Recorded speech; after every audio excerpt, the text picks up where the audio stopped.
So there is a gas that your body makes deliberately, 24/7, all the time, inside the lining of your own blood vessels. And this gas survives about a second before it disappears.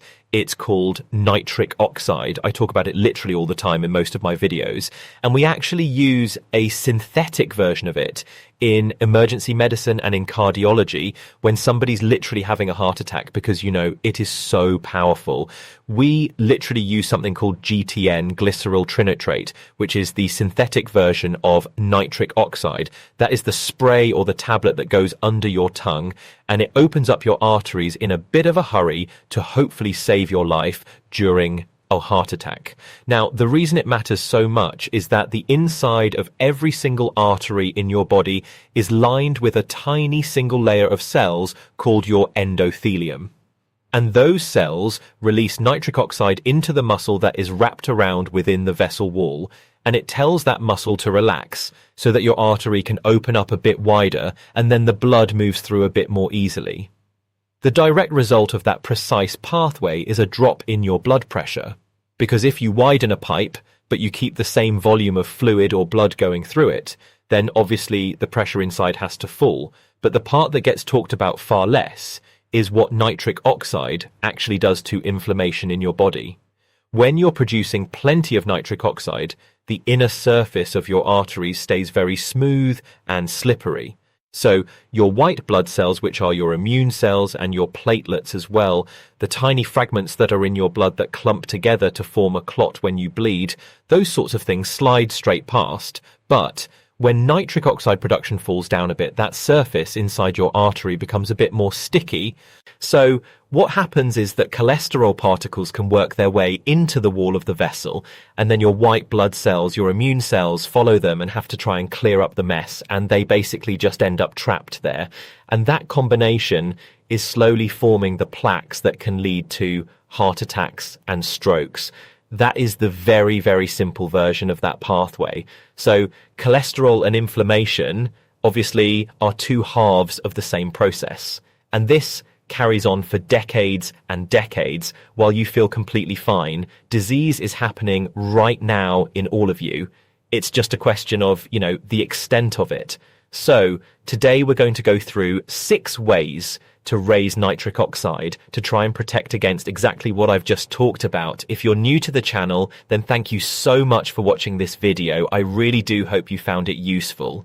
My name's Dr. Alex, and if you want to hear from me every single day, then head over to dralexnewsletter.com and sign up for my brand new daily newsletter. It is written by me. It is free. It is a very quick read every single morning, a different thing each day to try and help you stay healthy and basically get the most out of your life. This is the aim of this channel, and the newsletter is basically just a bit of an add-on. Now, it is brand new, and I'm running it without much help at all. So, if you're not receiving the daily email after you've signed up, because a tiny few of you are emailing me saying that there's a bit of a problem, then please do message me. There are a few teething problems, but I'm really hoping very shortly we can get this up and running, completely smoothly. So, head over to Dr. Alex's newsletter and let me know what you think. So, the first way to raise your nitric oxide is obviously through food. Food is the foundation of everything, but it happens by a bit of a roundabout route. So your body does make some in the artery lining itself, but there is a second supply that starts on your plate with a compound called nitrate, which vegetables take up from the soil as they grow. Now, the highest levels are in things like rocket or arugula if you're in the US, along with the obvious healthy things like spinach and chard and celery, but also beetroot as well. Now, nitrate, that word will make some of you think of the preservatives in things like bacon and ham and salami. A few of you have mentioned this in comments of other videos. So let's address this now. Now, the nitrate in the vegetables and the preservative, they are chemically very similar, but in the vegetable, they come alongside vitamin C and polyphenols that steer them towards nitric oxide, whereas in processed meat cooked at high heat, they can form harmful compounds called nitrosamine. So that is the difference. They are not the same thing. When we talk about nitrates in veg, just think of them as completely different things for the purposes of longevity. The route that it takes is a bit of a strange one. So let me try and put it a bit more plainly. So, you eat the salad on your plate, say it's watercress and rocket or something like that. The nitrate goes into your blood, and then your salivary glands, your spit glands, act like a bit of a filter. They pull some back out and they drip it sort of onto your tongue. Now, the bacteria living there on your tongue and in your oral cavity, they do a chemical job that your own body cannot do. They turn it into a related compound called nitrite. So Nite at the end, nitrite. And you swallow that back down, and then the acid in your stomach turns it into nitric oxide. So your saliva is doing a job for your circulation. Literally, it's not just there to digest food, it is literally helping your circulation as well. Now, the evidence for this is pretty good, and as always, there are going to be loads of links in the description of this video. Now, healthy volunteers in this particular research study, they drank around half a litre of beetroot juice, and their blood pressure literally fell within hours. And the reason they use the juice, in my opinion, is probably because it's a lot easier to quantify in a research study rather than getting them to eat handfuls of beetroot. So, it's always better to eat a whole food rather than drink the juice. That's the point I'm making here. Now, when we pull together all of these different beetroot trials, these separate trials, the average drop in that top number, which is your systolic pressure, this is roughly 4 to 5 points on average. Now, I get that that does sound a bit small on a single reading, but the point is, if you hold this over years and years and decades, and that is what we're interested in here, this is the same territory as a low-dose blood pressure tablets like ramipril or amlodipine. So the obvious way to get this effect is a handful of leafy greens or something like beetroot every single day, and you can build it into your meals really easily. You've just got to, think a bit differently to how the average Westerner would eat each meal. It is fine to have a salad with your breakfast. So if you have scrambled eggs or an omelette in the morning, then just put a handful of watercress or rocket or arugula on the side and just drizzle a bit of really good extra virgin olive oil or some balsamic vinegar or some Maldon salt. Just drizzle that over it. It takes literally about 10 seconds, and then do the same at lunch or at dinner. And these leafy greens, they go with pretty much, 99% of the things that you'd be eating. You could eat these alongside. Or if you like beetroot, we have some pickled beetroot in the fridge all the time. We get it delivered because we live so rurally, actually. So we get our shopping delivered to us by Ocado. You can get pickled or cooked beetroot in the packet, and it's basically, preservative free. It is just the whole vegetable, but it's the convenience that makes it easy to eat. Yes, you could pickle your own beetroot, or you could roast it yourself. Please do that if you have the time. But for other people, there are really easy alternatives out there. The mistake that people make, though, is only eating these foods occasionally, like once a week. We eat it on a Sunday, we've ticked the box, we're healthy for the week. But the thing is, the effect wears off within a day or so. So you want to eat these foods daily, a bit like your morning medication. Okay, so something else that's lowering your nitric oxide production is literally sitting on most bathroom shelves or in most bathroom cabinets. And it follows straight on from what we've just described, because if the bacteria on your tongue are doing that conversion to create nitric oxide, then rinsing twice a day with something designed to kill bacteria, that actually gets in the way of that nitric oxide production. So this is exactly what we see in the research when people are given a strong antiseptic bacterial mouthwash, because nitrite levels in the saliva fall away in these research studies, and then that follows in your blood levels, and then your blood pressure literally creeps up a couple of points within days, and then it comes back down once they stop using this antibacterial mouthwash. Now, if your dentist has prescribed you this antibacterial mouthwash, because you've got gum disease or a problem with your teeth, then you've got to take it, because the benefit clearly outweighs the risk of a couple of points on your blood pressure. But if you've got fairly healthy teeth and no particular reason to be using a Bacter and antibacterial mouthwash, then it could be doing more harm than good. Now, obviously, it isn't a huge thing on its own, but if you're doing lots of small things across the day or across the week, all of which nudge your blood pressure up just by a tiny bit, then all of these will add up. And just so there's no confusion here, I'm not talking about your average Colgate or Listerine mouthwashes. We're talking specifically about antibacterial or antiseptic mouthwashes. There's one particular brand that sort of owns this space.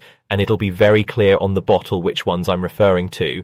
Now, movement also raises your nitric oxide levels, and we all know from any of these videos that you've been watching that is one of the best things that you can do for your health. More movement, is generally better, although obviously it plateaus as you become incredibly active. And the best value by a mile comes from, starting at sedentary and then adding a bit of movement into your day. So when blood flows through an artery, it drags along the cells lining that vessel, and those cells literally sense that drag. And when they feel it, they switch on the enzyme that makes nitric oxide. It is all clever stuff, isn't it? It's a bit like a stream, isn't it? Where if the water moves quite slowly, the water is a bit murky, and you can see silt and debris in it as well. But if you've got a stream that's moving really quickly, then that water is a lot clearer because everything is shifting along really nicely. Now, the effect isn't only there in the moment that you exercise either. The effect doesn't wear off once you stop walking and then sit down, because the thing is, if you train regularly, just say you go for 3 walks a day or you go for a run every day or something like that, that enzyme becomes more plentiful. There is more of it. So you are making more nitric oxide even while you're sat down, which is also why if you're already fit and you take a few days off because you're run down or you just fancy a bit of a break or you're on holiday or something like that, those days in my head anyway aren't as costly for you as they would be for somebody who is sedentary anyway. I hope that makes sense.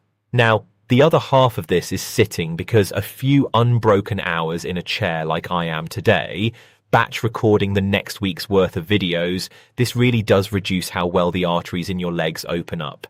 And this is why where you're on a long haul flight, keep doing some calf raises, try and stand up every hour just to try and keep things flowing through your body, which then reduces your risk of clots like DVTs. And this is why if you're sitting at a desk all day, a standing desk really does make a massive difference over the long run, since all of that fidgeting and sort of posturing and tensing of your legs and your core and your glutes, just to keep you upright, those keep things moving as well. That keeps your blood moving throughout your body. Now, a walking pad is really worth a look as well if you work from home, which is just a flat treadmill under the desk that you stand on, and you're gradually just walking a few hundred steps every hour. Over the years, this really will add up into something really powerful, and they're fairly cheap as well. I think you can get one for about 100 quid, 200 quid these days. The next thing is all about your nose. So your nose really is a source of nitric oxide, which is one of the more odd things I'm going to talk about in this video.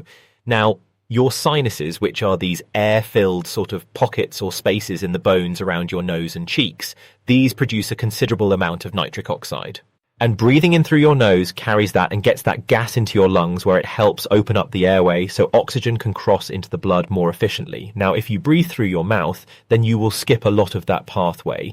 Now, there is also a bit of a charming finding that humming like this actually increases the amount coming out of the sinuses, because those sort of vibrations shift the air in those spaces far more than just breathing in through your nose. So if you go for a walk, then why not hum while you're doing it? Now, obviously, I'm not saying that everybody can start breathing through their nose and it will have a massive effect. Obviously not. This is more of just an interesting point than a realistic thing to implement for most people, but I thought it was really interesting, so I thought it was worth sharing with you anyway. Now, moving on to sunlight. So sunlight releases nitric oxide literally from your skin, and this is a bit separate from vitamin D that, usually comes with the whole conversation around sunlight and your skin. Now, your skin holds a store of nitrogen compounds in its upper layers, and one type of light from the sun, which is ultraviolet A UVA, this frees nitric oxide from that store and puts it straight into your circulation. Now, researchers from Edinburgh, they put volunteers under a lamp giving out the same light that you'd get outdoors, so a pretty big strong light, and guess what happened? Their blood pressure literally fell, while their vitamin D levels didn't really change at all. So, this wasn't the sunshine vitamin doing all of the work. It was a completely separate mechanism, which means daylight really does help your arteries in a way that no vitamin D tablet or supplement is ever going to replicate. Remember that things like the sun is not just about vitamin D. Oily fish isn't just about omega-3. When we talk about things that you could do that give a particular result, quite often supplement companies monetize one particular element from that process, but getting nitric oxide from sunlight, it actually relies on the sun actually hitting your skin. So you've got to be outside as often as you can. And there is a reason why the traditional populations who live the longest, including in some cold countries rather than just the sunny ones, spend so much time outdoors. Part of that is being active, but part of it is simply being out there because they are sociable. You know, they garden, they grow their own vegetables, they walk to places, and they don't rely on the modern conveniences that keep the rest of us sitting inside.